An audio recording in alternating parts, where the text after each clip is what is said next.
তারাবির নামাজ 8 রাকাত নাকি 20 রাকাত, দলিল কি? আমরা বাঙালিরা আর কিছু না পারি মাশাআল্লাহ, বেজাইল্লা মাসালার ব্যাপারে মাশাআল্লাহ উস্তাদ। তারাবির নামাজ 8 রাকাত না 20 রাকাত, এটা নিয়ে জিহাদ করে ফেলায়, ফরজের নামাজ পড়ার খবর নাই। খুব ভালো করে শুনে রাখেন, তারাবির নামাজ এটা কি ফরজ না নফল?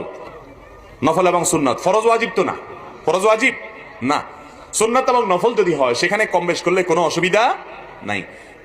কিন্তু ফরজে কম বেশ করা, জোহরের ফরজ 4 রাকাত, 6 রাকাত পড়া যাবে, 2 রাকাত পড়া যাবে, কিন্তু সুন্নাত বা নফল এগুলা কম বেশ করলে কোনো অসুবিধা হয় না।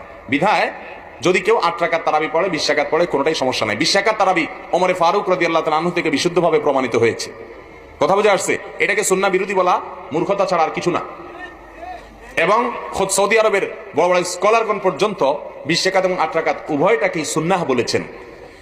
8 রাকাত পড়লেও সুন্নাত আদায় হবে, 20 রাকাত পড়লেও সুন্নাত আদায় হবে, তবে এটা নিয়ে ঝগড়া করলে সুন্নাত আদায় হবে না।